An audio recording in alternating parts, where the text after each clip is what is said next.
Africa as you've never seen it before.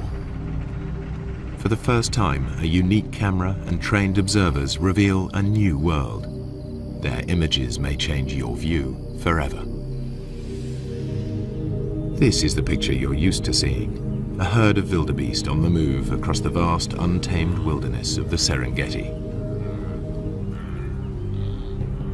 And this, the animal portrayed as the noble king of the beasts, along with his fellow hunting experts, supposedly lording it over their domain.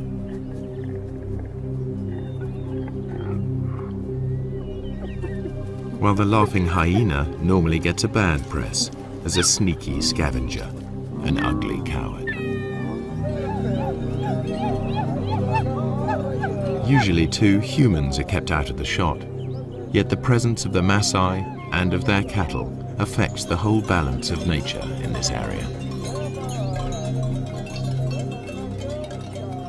Now, the most sensitive low-light camera in the world shows you truer images.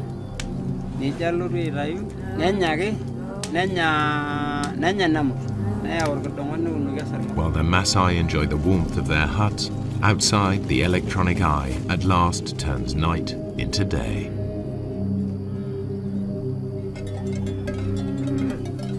In the pitch black, unexpected scenes challenge conventional expectations.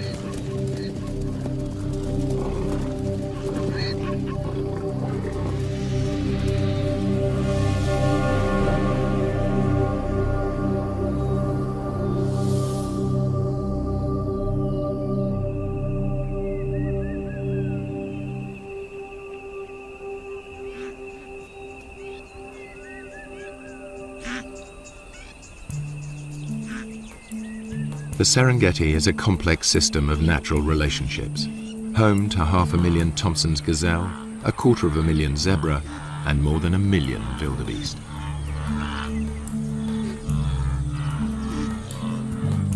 The wildebeest are the stars of the spectacular migrations as they follow the rains to lush grasslands. This is the greatest concentration of game in all Africa.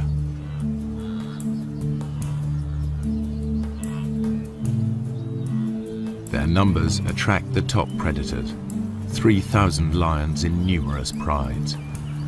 But by day, contrary to what most films show, the big cats are not a serious threat to the herds. Good eyesight and safety in numbers protect the wildebeest. This lion certainly acts like a natural killer. By contrast, the hyenas are just hanging about.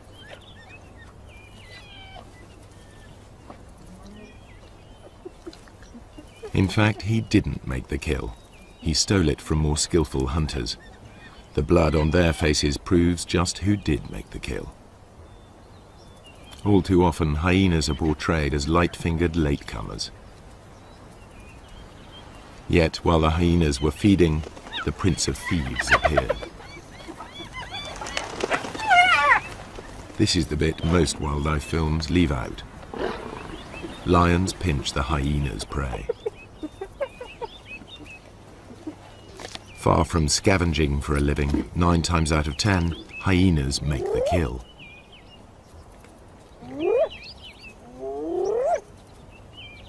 At first sight, the lion and the hyena are locked in a struggle for the same prey.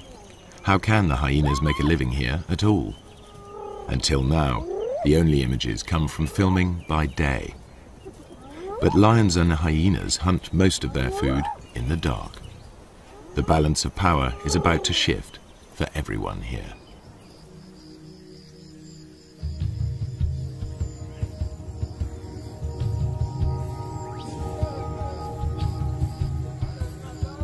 Serengeti straddles the border between Kenya and Tanzania. But the Serengeti plains stretch far beyond the park boundaries, and to the east live the Maasai with their cattle. At dusk, they retire with their herds to the safety of their villages, or bomas.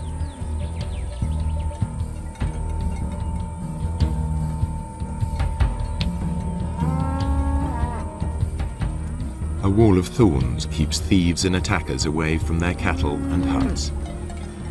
The Maasai rarely venture out at night, except in force.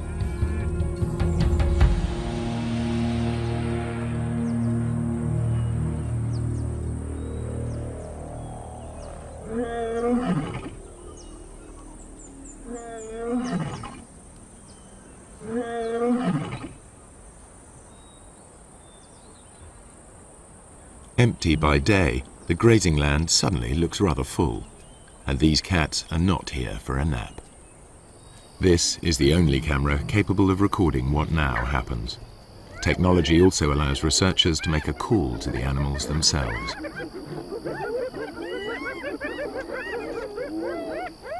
Tom Maddox is counting predators in the Serengeti. He too thought the Maasai land was empty of lions and hyenas, as they're never seen by day. But Tom soon got a shock. Now he prefers to make his observations from the safety of his Land Rover.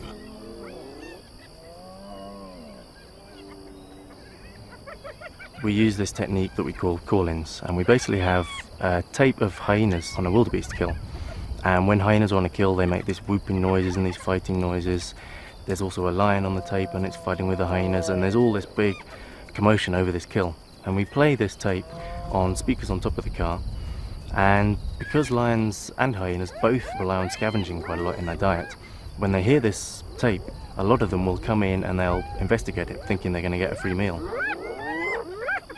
It was amazing where they come from. They just kind of melt out from the bushes in places you'd never have imagined a lion could have hidden, often quite close to where I was doing the call-in. And then it was equally amazing once the call-in's over, once they decide to go back under cover, usually about the time that the Maasai are starting to come out of the bomas around 7 o'clock. Again, the lions will melt straight back into the bushes. 1 minute the line's there, the next minute it's gone completely, and I know it must be sitting there somewhere, and they're so hard to find again. The ultra-sensitive camera is many times more powerful than Tom's military scope.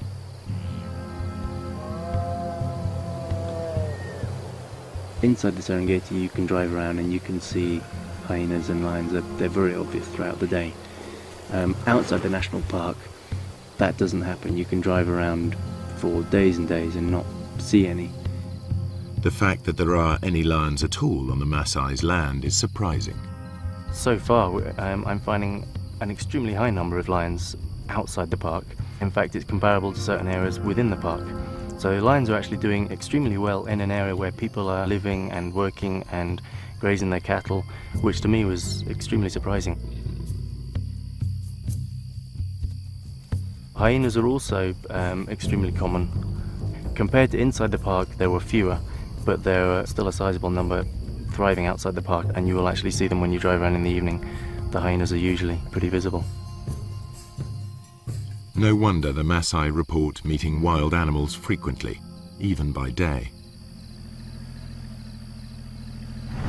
Another worker on the night shift is Paula White. She's interested in studying hyenas in this different world, to learn how they and the lions carve up each other's catches. And like her quarry, she follows her ears. I'm going out to see if I can find some hyena kills. Take a look at how many clan members are on the kills and whether or not there's any clashes going on. I'll also be looking for lion-hyena interactions because I'm really interested in how the two species interact down here with all the game present, whether or not they're still more likely to steal each other's kills or whether they're more likely to go after a new animal of their own. So what I'd be doing is driving the roads looking for action, and then I'd stop once in a while and listen for sounds of kills, listen for any animals whooping. Sounds travel much further in the cool night air. On a still night, hyenas can hear whooping over 10 kilometers away.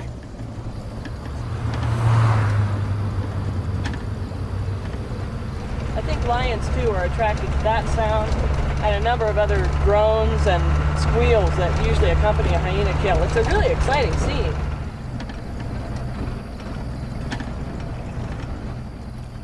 There's a hyena running in front of me on the road right now.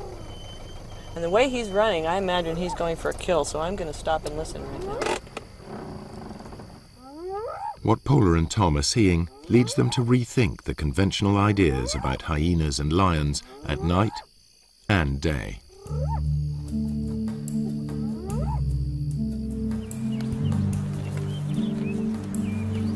The Serengeti's two top predators both hunt zebra, wildebeest and gazelle. It's a mystery how they survive when they appear to compete for the same prey. Usually in nature, two competitors can't share the same food supply. There simply isn't enough for them both. Yet they both thrive, and although lions and hyenas share the same diet, the two animals are very different. The one thing they have in common is that their societies revolve around the females. Among cats, lions are unique in the way they live together. Most cats are solitary. Lions form small groups, prides. At the heart of each pride are relations, sisters, cousins and aunts. Strange lionesses and their cubs will be attacked.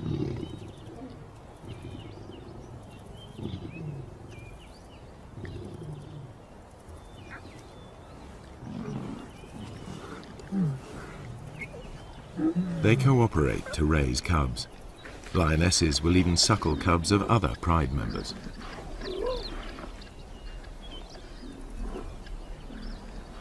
In a lion pride, any female leader will have earned her place, unlike hyenas where leadership is largely inherited.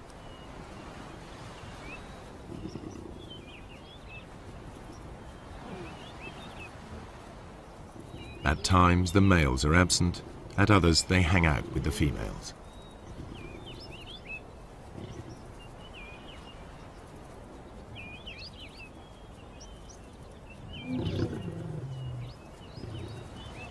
At times they're peaceable, even tender.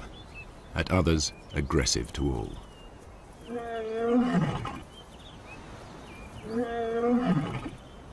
In spite of their smaller size, lionesses not only retaliate, they may even pick fights with the males.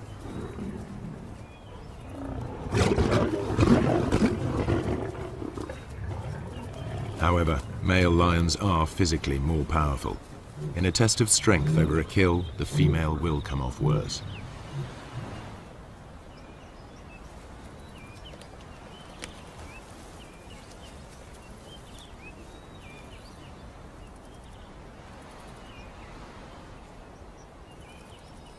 Spotted hyenas live in large clans, averaging 50 or more members. But the whole clan is not always together. Individuals and small hunting groups spread out over the plains in a living net.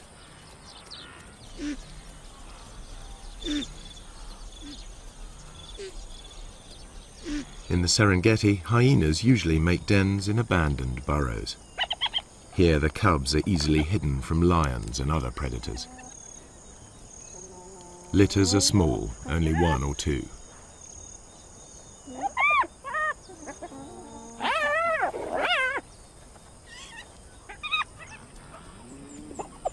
Hyena society is maintained by the rank that each animal inherits. If mum is high-ranking, they'll be high-ranking too, provided they've inherited her strength as well. Females may fight females, but males hardly ever fight amongst themselves, and certainly wouldn't dare attack a female. Clan life is ruled by the females, who are almost a quarter bigger than the males.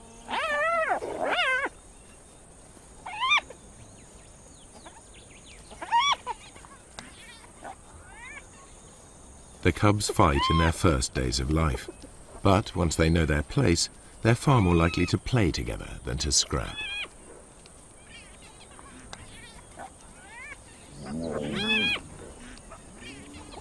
The males can behave as best friends, even if they're members of different clans. Hyenas' behavior is highly complex.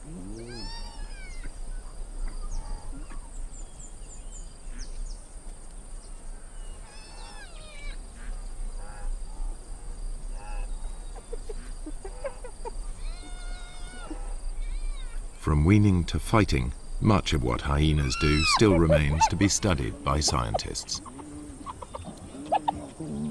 Nonetheless, the most marked difference between hyenas and lions is in how they hunt. All animals built for the kill hunt in the same basic sequence. They begin by finding their victims. Next, they single out a target by scanning the herd. Later will come the approach, then the contact, finally the meal.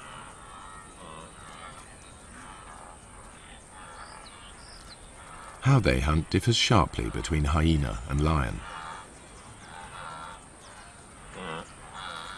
The hyenas get as close as 20 meters in full view of their prey before the herd wheels and flees.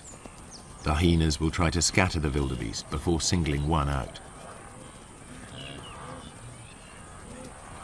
The Maasai call the hyenas doctors because they can recognize the sick and the weak.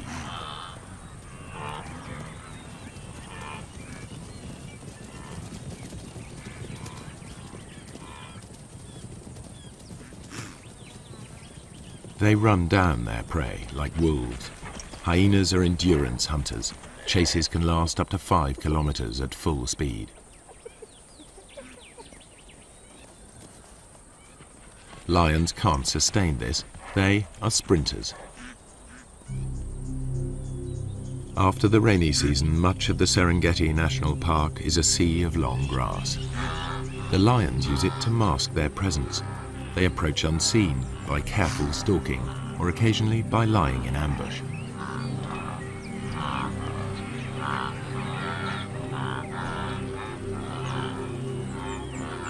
Outside the park, where the Maasai graze their cattle, the grass is shorter.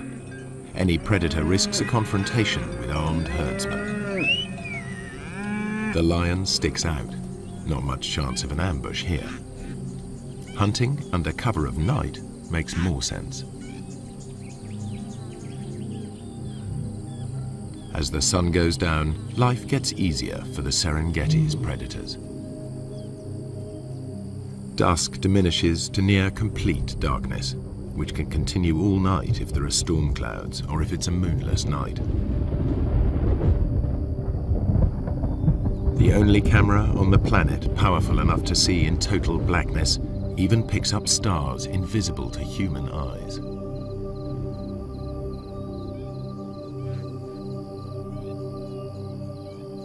Suddenly, the landscape is illuminated as if by searchlight.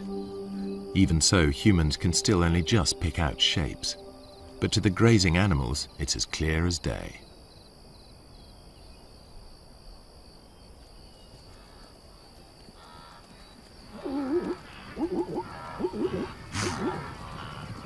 The camera reveals crouching lions invisible to the naked human eye.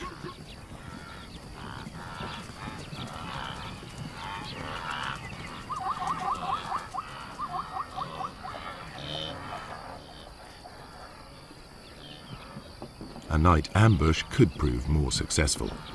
These two lionesses have detected a herd of wildebeest crossing a track.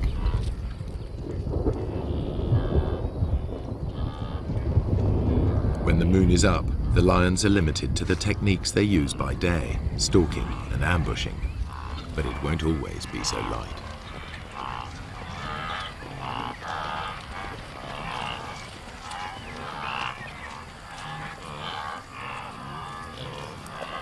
The pair near the crossing point and squat down, well screened by vegetation.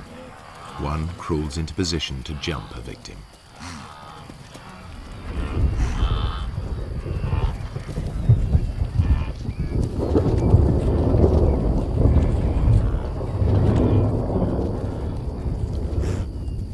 A quick dash and it's soon over.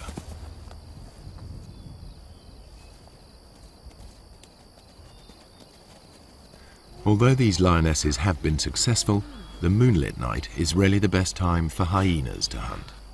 The cool of the night air allows them to keep on running, something the easily tired lions cannot do.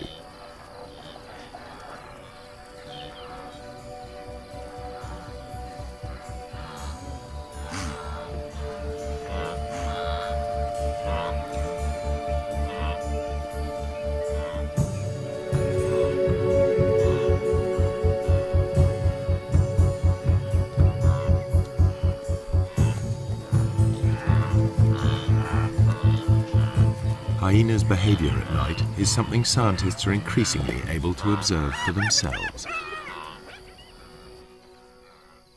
I think I can hear a kill off in the distance, so I'm going to go in that direction. It sounds like there's lions coming in as well.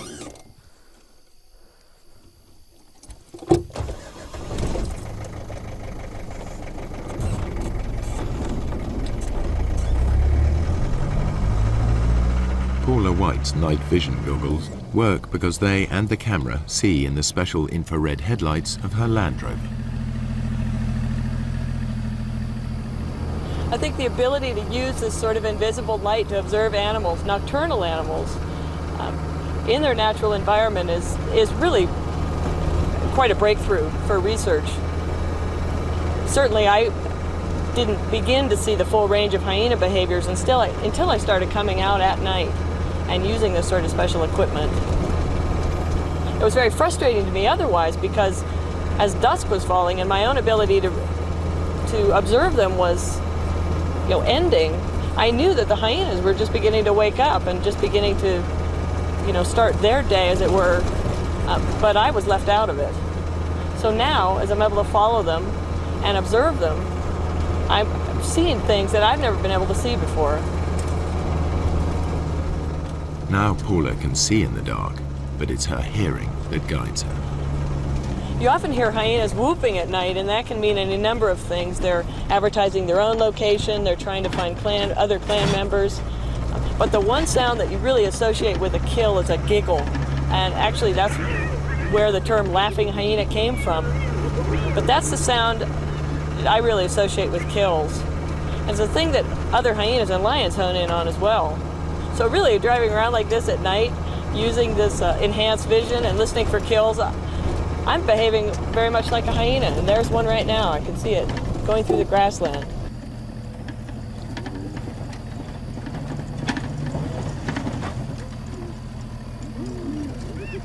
A hyena's jaws are among the most powerful of any animal species. The sharp front teeth shear through skin and meat. Their jaw muscles are as big as a man's arm. At the back of the hyena's mouth, huge crushing teeth are strong enough to crunch up solid bone. Yet it's a remarkably peaceful scene. Male hyenas are nature's gentlemen when it comes to sharing a kill with their clan.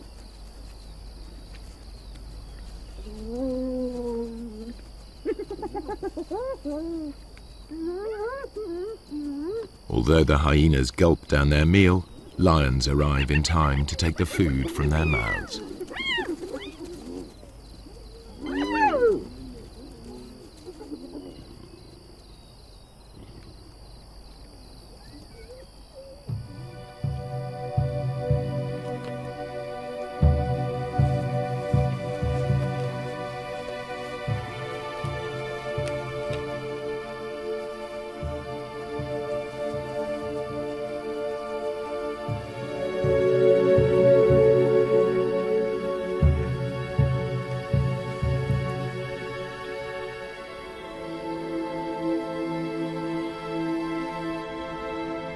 The camera unveils a night world full of animal life. Just how close these animals come to humans astonishes the researchers.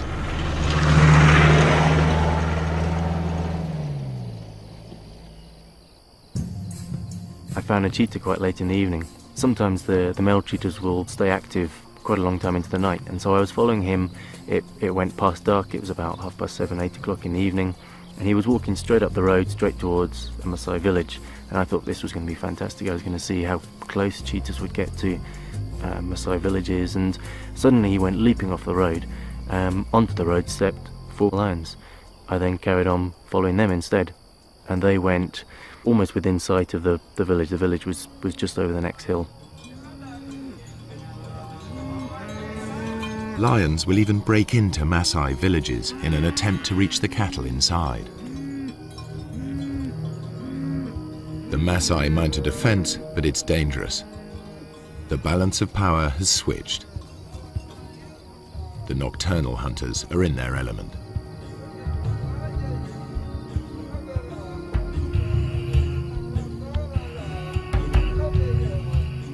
There are burglars about.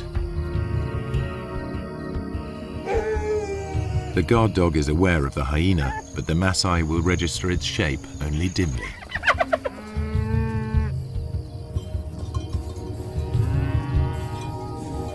The men must rely on tracks to point them in the right direction.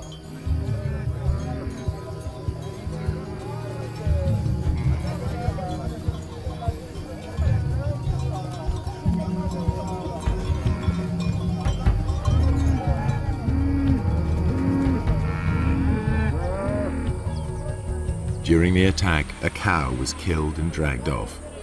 The following morning, the Maasai inspect the corpse. They can easily identify the cause of death. Wringing the neck are distinctive punctures, the suffocating bite of a lion.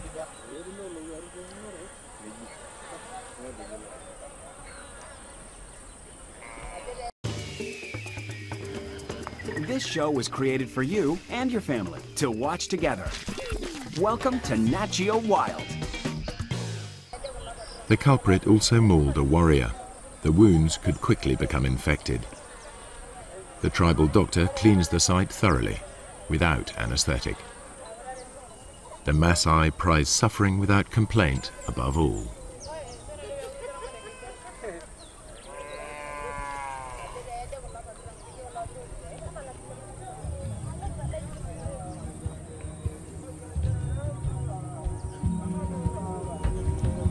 The lion's assault will trigger a deadly surge.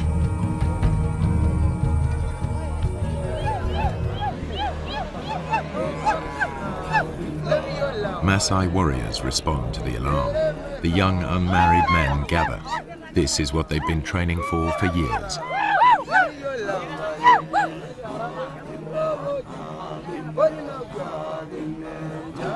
It's the supreme test of their stamina and self-control, and a test of their ability to bear pain without flinching.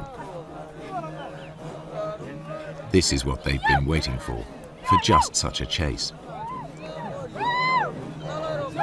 Success will give them a passport to adulthood, the chance to find a good wife. Failure will mark them for the rest of their lives. But before they can take part, they need to demonstrate their fitness. The elders will decide who will and won't go.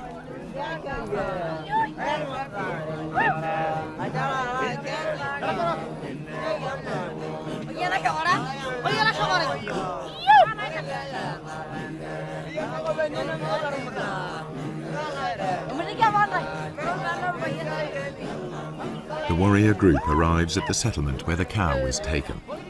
Each warrior wields a long-bladed spear. They are also armed with short double-edged swords and lethal clubs. They're all experts in the use of these weapons, against animals as well as people. In many areas, the warriors are now outlaws, but in this part of the Serengeti, their ceremonies are tolerated. Lion hunting by the Maasai is illegal, but these warriors are so far from the towns, they are generally allowed to continue. A day of ritual begins with chanting and dancing to hypnotic rhythms. Warriors demonstrate their strength and agility by leaping.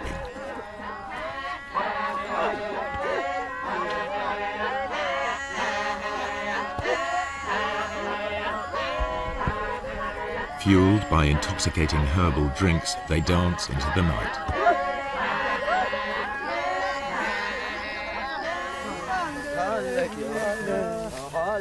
More warriors arrive from further afield, eager to be selected.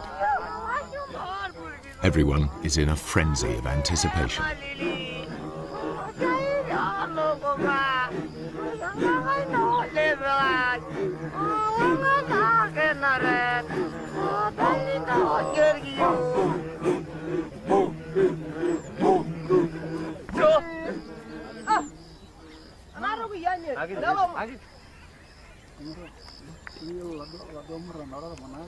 Ole Lembikas, a village elder, addresses the warriors. He sobers them by reminding them of the dangers ahead. He tells them to work together, to trust each other, and to return safely. Then he urges them to enjoy the party. It could be their last.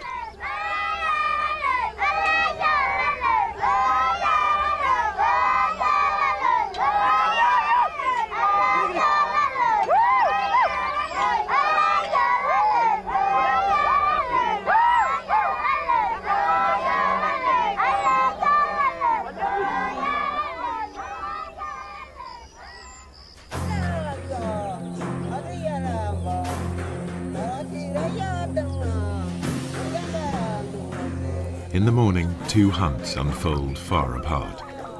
A lone lioness spies out a waterhole.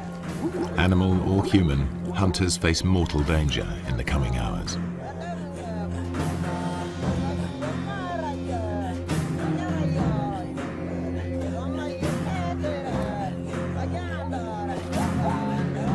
For lions, daytime hunts are the most difficult.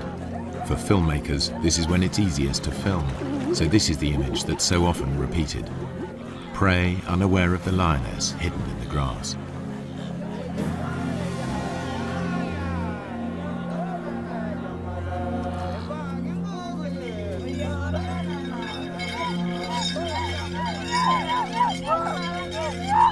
The hunters head for the place where a lioness was seen recently, the one they believe killed the cow.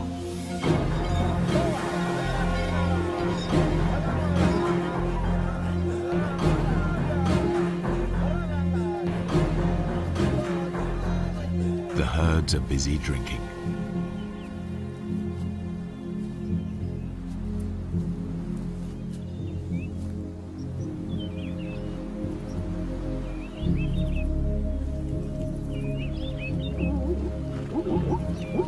Zebras have keen sight.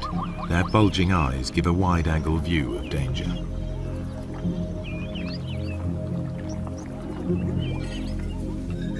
Lions hate and fear Maasai. The bells around the warriors' ankles make it clear to any lions they're coming. The lions on Maasai land will always hide in deep cover. The warriors must flush the beast out into the open. Then they have a chance to tire it out before they come in with their spears. The lioness edges closer.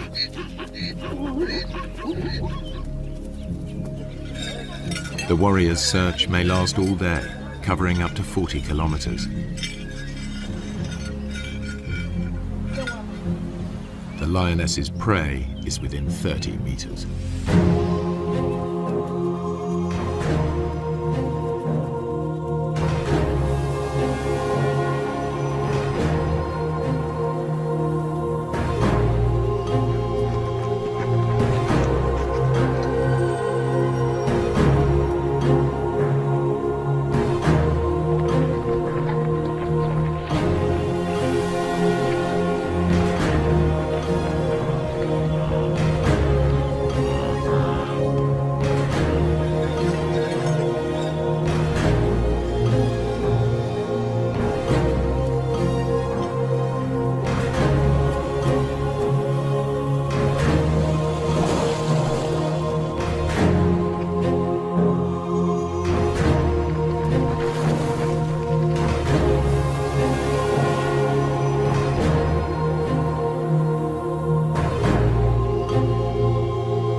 They think it's all over. The warriors head back empty-handed. The lioness returns to collect the cub she left earlier.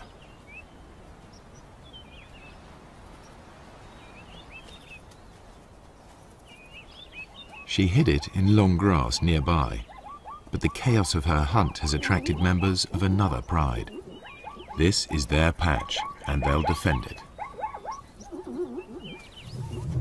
The mother calls to the youngster. Two other lionesses reach the cub first. They won't tolerate another female's offspring. They'll eliminate it.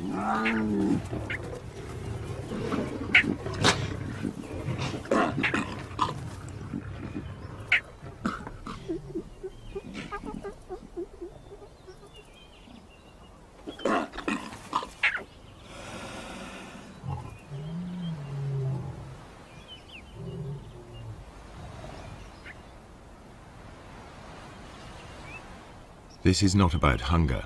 The corpse is left to the vultures and hyenas.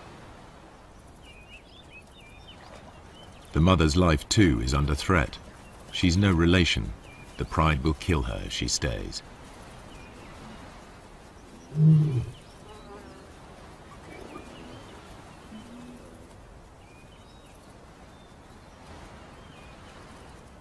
Outnumbered, without a territory of her own, she heads yet further away from the park. When lions roam, they are at risk, and so are their pursuers. What you're about to see has never been shown before. A tourist's camera videos the end of a hunt. A lion is cornered. There seems no way out.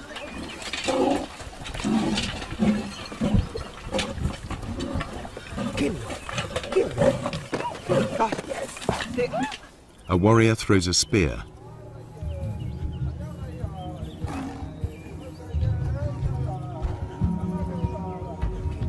The tables are truly turned. Teeth and claws strike home.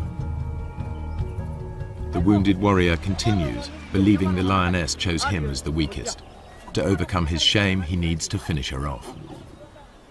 But even warrior pride cannot prevent the injured man collapsing into shock.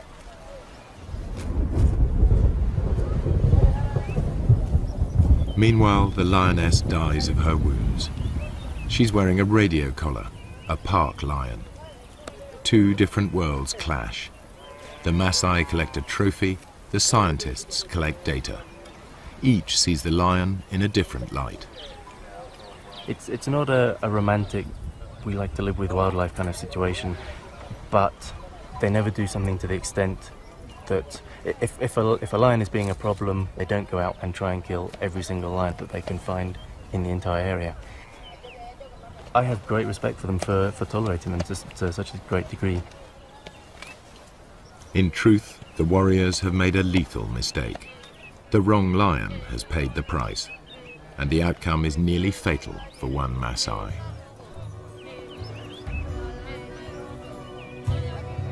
Were he to die on the spot, they would give him a warrior's rights and leave his bones to the night and the hyenas.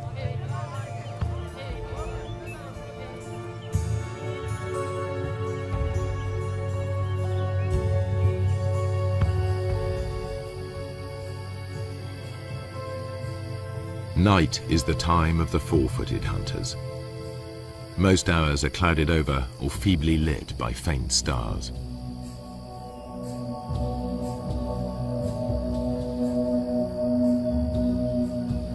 On moonless nights, the Maasai only leave the safety of their bomas in groups.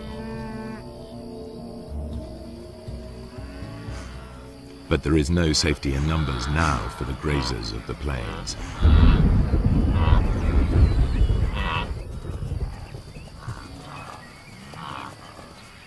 The darkest hours of the night see restless action. Animal hunters are about in numbers never seen during the day. Spooked, the herds of wildebeest, zebra and gazelle burst into panicky runs. They fear lions and hyenas are nearby, but only the camera can see them.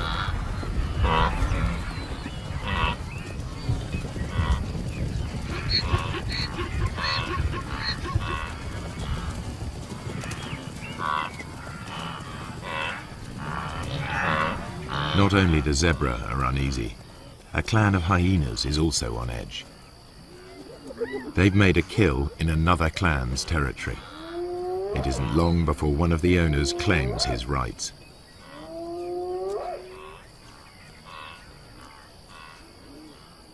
He calls for support from the other residents.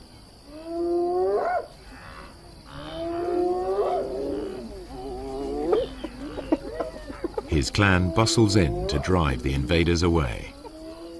They bolt the meat while they can. Other threats may arrive to challenge them in turn. They remain watchful. This is truly fast food. The invaders will be back to recapture their meat. You can see this clearly in infrared light. But how do the animals see in these conditions? Like all the animals here, their eyes appear to glow. A mirror-like membrane doubles the available light. Then their brains enhance the images, filling in the gaps to see detail more clearly. The newcomers soon return in force. The prize seesaws between them until it's all gone. But with so little light, even their superb night vision is challenged. This is as close as you can get to seeing through their eyes. It gives an idea of how they can operate in this dark world.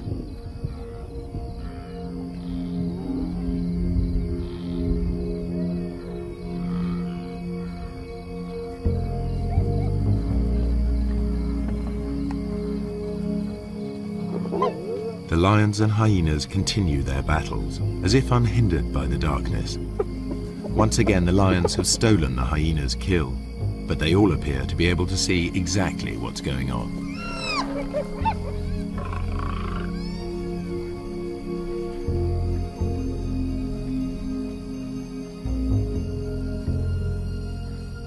And when the lions go hunting, they do so just as they are. They wander off in the general direction of the sound of herds of animals. To the lions, the herds are almost invisible at any distance, just dull grey smears.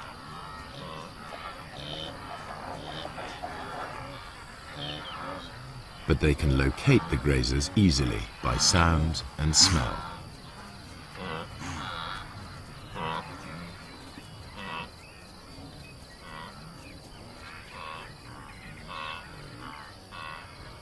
Night is the only time that lions can approach undetected here on the short grass plains. You are about to see for the first time how and when the lions of the Serengeti catch most of their food.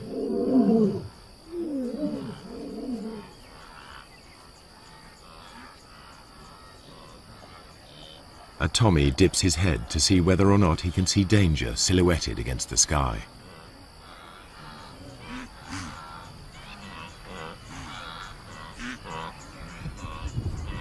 The circling lion is almost invisible.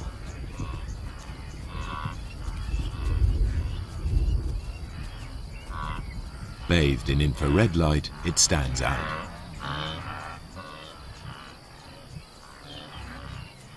Another Tommy can hear something and is off.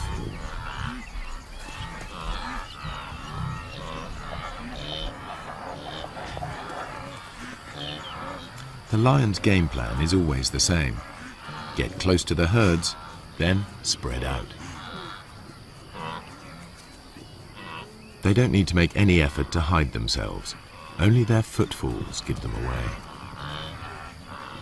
And, because they're unseen, lions are no longer at a disadvantage as they approach their quarry.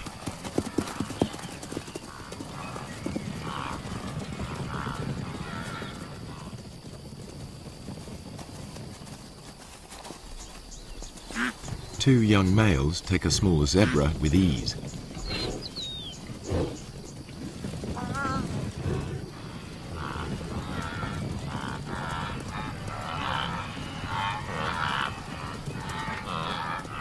A lioness gives chase.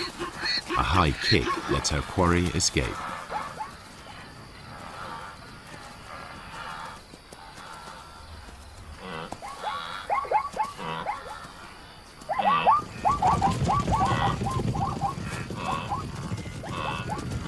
Soon, two lions bring down a fine stallion. Saber-sharp teeth and meat-hook claws bury themselves into 300 kilos of struggle.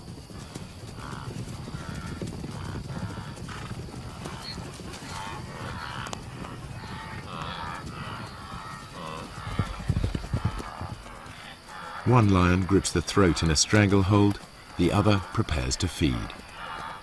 Their ability to keep a grip on their prey in pitch darkness makes the kill possible. Everything the camera has disclosed comes together. The apparent competitors for the same food survive because there are times when one is more successful than the other. The animals hunt in different ways, by day and by night, and in differing light. These unique images show that the relationship between lions and hyenas is more complex than traditional pictures allow. The lions steal kills, and the so-called cowardly hyenas are often merely out to reclaim their prey.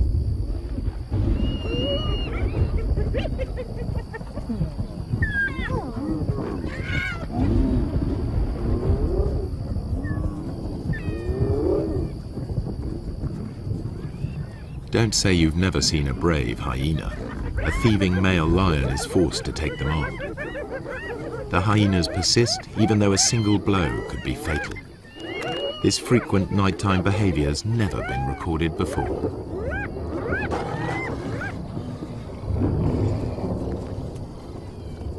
There's much more going on in the dark than people have realized, and there must be many more secrets still to be revealed.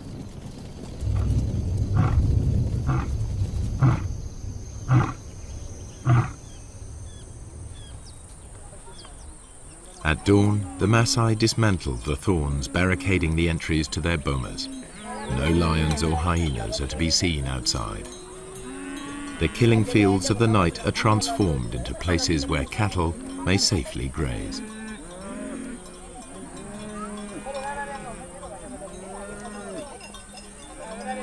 By day, everything is in the Maasai's favor. The cool of night and the light of the moon are ideal conditions for the hyena, a long-distance runner. But the darkest nights belong to lions, which can rely on built-in weapons and brute force. The truer picture that has emerged applies by day as well. Hyenas can kill when lions are too conspicuous, and it's the lions that are the scavengers.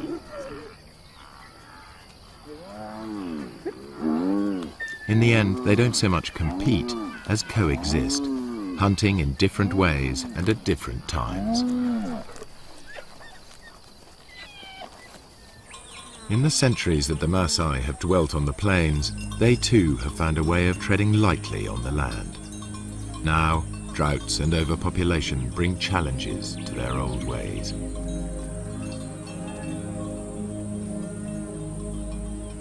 Within a decade, this cattle pasture will be covered with crops. Predators and herds will be gone, only preserved in the zoo-like national park.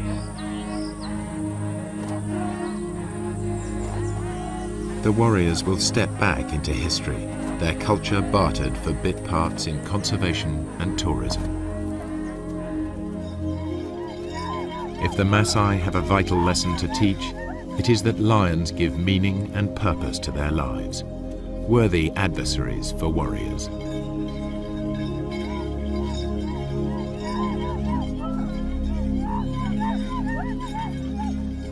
Their spears are already being beaten into plowshares. A patchwork of fields is appearing. Soon, fences will spring up.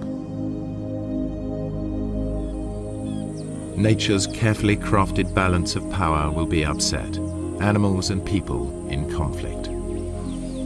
The picture that emerges may be starker, but it is more realistic. And never again will you be taken in by that well-groomed imposter posing as the king of the beasts.